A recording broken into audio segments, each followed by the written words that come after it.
안녕하세요, 다우월드입니다. 이번 영상은 월간 중앙 코리안 포브스에 실린 이 파이 기사를 한번 가지고 와봤습니다. 이미 제 X에도 따로 공유를 해 놓았는데요. 잠시 읽어봐 드리자면 이 금융도 모바일 생태계가 탄탄하게 구축된 분야다.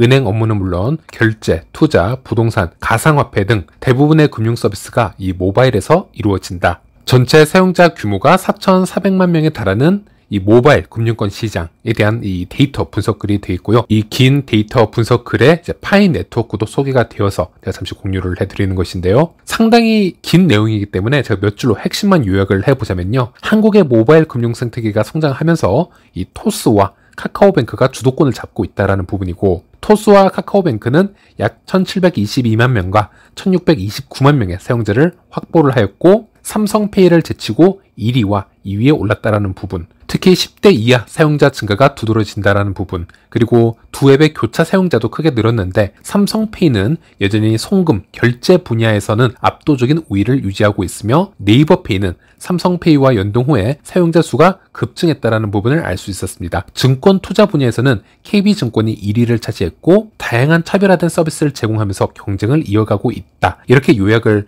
해볼 수가 있겠고요. 모바일 앱들이 지금 유저를 서로 지금 끌어모으기 위해서 서로 이 차별화된 서비스에 총력을 다하고 있는 상당히 치열한 경쟁 체제를 보여주고 있다. 지금 이런 부분을 이 기사에서 설명을 해주고 있습니다. 네, 그리고 이제 마지막에 여기 암호화폐 관련 또 리뷰가 나오는데요. 어떻게 보자면 현재 금융업종 이 앱 사용량 순위에서는 암호화폐, 이 가상화폐가 주도를 하고 있지 못하고 있지만요. 이런 현상을 너무 근시안적으로 바라보고 판단할 필요는 없다라고 보시면 되겠습니다. 현재 기존의 이 시중은행의 앱과 서비스들이 여러 새로운 이 플레이어의 등장으로 지금 맥을 못 추고 있고, 또 이 비중이 급속도로 지금 바뀌고 있듯이 미래에는 이 금융권 필드에서도 당연하게도 블록체인과 암호화폐의 필요성이 부각되는 그런 시간이 올 수 있고요. 그렇게 되자면 이 암호화폐 앱들 사용량 비중이 급속도로 증가를 할 수 있다. 이렇게 해석을 해볼 수가 있겠는데요. 그런 관점에서 보자면 현재 가상화폐 시장에서, 암호화폐 시장에서 전체적으로 큰 커뮤니티를 구축을 하고 있고, 장기간 충성도 높은 고객을 보유하고 있는 그런 암호화폐 프로젝트들 또는 모바일 앱이 미래에는 정말 각광받을 수 있다. 이렇게 말씀드릴 수 있겠습니다. 네, 그래서 암호화폐 주제로 넘어가면 이렇게 타이틀이 업비트는 굳건한 1위, 파이와 빗썸이 엎치락 뒤치락, 네, 이런 타이틀을 확인할 수 있고요. 가상화폐 부분은 모바일 서비스 비중이 타 업종에 비해서 크다. 모바일 가상화폐 업종 트래픽은 미국 증권거래소의 비트코인 현물 ETF 승인 등 글로벌 트렌드에 따라 요동쳤다. 국내 경쟁 구도는 업비트가 굳건하게 1위를 수성한 가운데 2위 싸움이 격화되는 양상이다. 업계 3위 빗썸은 업종 전반의 신규 설치 수가 증가할 때 동일하게 사용자가 증가하는 추세를 보여왔다. 기세를 몰아 지난해 12월 2위 탈환에 성공했으나 올해 1월 다시 파이 네트워크에 자리를 내줬다. 참 여기서 이상한 게 많죠. 업비트와 빗썸은 국내 암호화폐 탑 거래소 중 하나입니다. 즉 비트코인, 이더리움, 리플, 솔라나, 각종 메이저 알트코인부터 해서 밈코인까지 이 모든 각기 다른 암호화폐 프로젝트에 투자하고 있는 투자자들도 이 업비트나 빗썸에 공통적으로 가입을 해야 되는 특성이 있습니다. 그래서 이런 메이저 거래소의 가입자들, 이 유저의 이 스케일은요, 암호화폐 하나의 프로젝트에 비해서 매우 클 수 있다는 점, 이런 것이 특성이라고 할 수 있겠는데요. 예를 들어 X를 가보셔서 이 팔로워 수를 한번 보더라도요, 암호화폐 중 가장 많은 팔로워 수를 보유하고 있는 이 비트코인을 한번 보면요, 약 670만이라는 엄청난 팔로워 수를 보유하고 있는 것을 볼 수 있습니다. 하지만 이것도 바이낸스를 한번 서치를 해보면요, 바이낸스는 이미 그 비트코인의 2배에 해당하는 팔로워 수를 보유하고 있는 것을 확인할 수 있습니다. 이런 차이점이 있는 건데요. 여기에 국내에서는 이 바이낸스 거래소보다는 이렇게 원화 거래소, 업비트나 빗썸이 현재 그 바이낸스와 같은 위치에 있다라고 보시면 되겠습니다. 그런데 이 사이에 파이 네트워크라는 이 프로젝트, 파이 네트워크라는 모바일 앱이 여기서 순위권 싸움을 치열하게 하고 있다라는 겁니다. 자, 그런데 이 파이 네트워크는 심지어 거래소에 상장된 코인도 아니고요, 1년, 2년 이렇게 반짝하고 사라진 그런 밈 현상도 아닙니다. 무려 5년이 넘은 비상장 프로젝트 앱으로 생태계를 조금씩 성장시켜 오면서 꾸준하게 이렇게 높은 순위를 지켜왔습니다. 자, 한 가지 예로요, 2022년으로 돌아가 보겠습니다. 그 당시에 모바일 앱 사용률에 관한 이 기사를 한번 보면요, 이 파이 네트워크가 업비트에 이어서 암호화폐 앱 사용률 2위를 달리고 있었던 것을 확인할 수 있습니다. 그리고 수년이 지난 현재에도 여기 테이블을 보시는 것처럼 작년 11월, 12월 파이가 업비트에서 가상화폐 앱 사용량 순위 2위, 3위를 달리고 있었고 파이와 빗썸이 여기서 엎치락뒤치락 지금 순위권 경쟁을 하고 있는 것을 볼 수 있는데, 자, 중요한 건 이 빗썸, 업비트 모두 한국 국내에서만 위주로 사용을 하는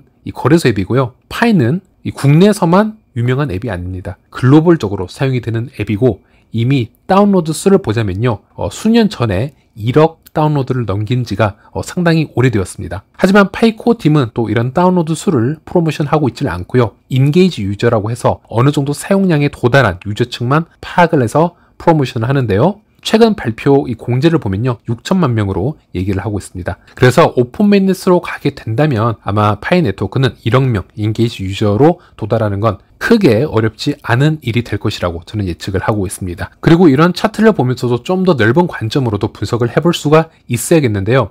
파이 같은 경우는 유일하게 암호화폐 프로젝트 앱으로서 탑 거래소와 함께 이렇게 높은 순위 경쟁을 해왔다라는 점, 장기간 말이죠. 하지만은 이렇게 마르스 같은 앱도 단기적으로는 짧게 올라올 수 있다라고 봅니다. 그런데 이런 앱들의 리스크를 보자면 물론 결과론적인 입장에서 설명을 드리는 거지만 이런 프로젝트가 한 국가, 한 지역 유저층들에게만 이 생태계를 의지하고 있었다라는 것, 그리고 암호화폐 생태계는 국경을 초월할 수 없으면은 거래소 상장이 되더라도 코인 가격이 급락했을 때 그 가격을 지지해줄 이 펀더멘탈이 상당히 부족해지기 때문에 코인 가치 폭락은 물론이고요, 앱 유저층도 한 번에 다 손절을 하고 떠나버리는 그런 사태가 날 수 있다는 것을 이 마르스를 통해서 확인을 할 수 있었습니다. 그래서 우리는 이 암호화폐 탈중앙 생태계를 얘기함에 있어서 첫 번째로 국경을 초월해서 여러 국가에서, 여러 대륙에서 이 코인을 사용을 할 수 있어야 되고요. 그래야 최소한의 내재 가치를 만들어낼 수 있다는 점. 특히 이런 한국처럼 IT 강국에서 많이 사용하는 것도 중요하겠지만은 더 중요한 것은 은행에 계좌가 많이 없는 국가들, 이 송금망 시스템, 금융 인프라가 너무 좀 떨어져 있어서, 뒤처져 있어서, 또는 이 송금망 감시망이 심해서 탈중앙 네트워크의 도움이 절실한 국가들, 이런 국가의 국민들도 이런 암호화폐를 많이 사용할 수가 있어야겠습니다. 이런 암호화폐 앱이나 그 플랫폼이 그런 국민들에게 전달이 되었을 때 이 생태계라는 게 의미를 가지고 성장을 할 수 있다라고 저는 말씀을 드리고 싶고, 그리고 또 다른 리스크가 있는데요. 한 국가의 의존을 너무 지나치게 하게 되면요, 그 국가의 암호화폐 규제 라인에 따라서 한 번에 가치가 폭락을 할 수 있겠죠. 예를 들어 거래소에서 상장 폐지를 해버린다거나 아니면 암호화폐 사용 자체를 그 국가에서 금지를 해버리거나, 그런 리스크가 언제든 존재할 수 있기 때문에 절대로 한 국가에서만 성장하는 그런 암호화폐는 펀더멘탈을 강하게 가질 수 없다라는 부분 말씀을 드리고 싶었고, 그런데 파이 생태계를 보면요, 지금 국내에서만 이렇게 열광을 하고 있는 것이 아닙니다. 한국보다 훨씬 더 광적으로 이 생태계를 키워가고 있는 국가들이 지금 너무나 많고요. 예를 들더라도 한국에서 어떤 이 파이 네트워크 관련, 암호화폐 관련 제재가 좀 강하게 내려지더라도, 또는 업비트나 빗썸이 미래에 파이 네트워크 상장을 시켰다가 상폐를 하는 그런 악재가 있다 하더라도 한국뿐만이 아니고요, 한국보다 더 큰 생태계인 중국이 존재하고 있고요, 또 중국에서 암호화폐 제재가 가해져도 베트남이나 인도네시아나 필리핀의 열기가 한국 못지 않다라고 말씀드릴 수 있겠습니다. 그리고 말도 안 되게 아시아 전체가 이 파이 네트워크 또는 암호화폐에 관해서 똑같이 제재를 가한다 하더라도, 또 대륙을 넘어서 저 아프리카로 한번 가보시면요, 현재 50개 가까운 국가가 파이를 다 모두 프로모션을 하고 있고, 여러 아프리카 국가에서 미디어, TV에 지속적으로 지금 이 프로젝트를 프로모션을 하고 있는 상황이라고 보시면 되겠습니다. 이렇게 대륙을 초월해서 광적으로 프로젝트를 홍보를 하고 사용을 할 수 있다면 한두 국가의 제재로 이 파이 생태계가 한 번에 폭삭 무너지는 그런 일은 없을 것입니다. 결국은 다시 살아나게 되어 있고요. 그런 부분까지도 이런 차트를 보면서 함께 생각을 해보시면 좋을 것 같습니다. 네, 그리고 가상화폐 이 앱 이탈률, 재방문율에 대해서 차트가 나왔는데요. 잠시 읽어보면요,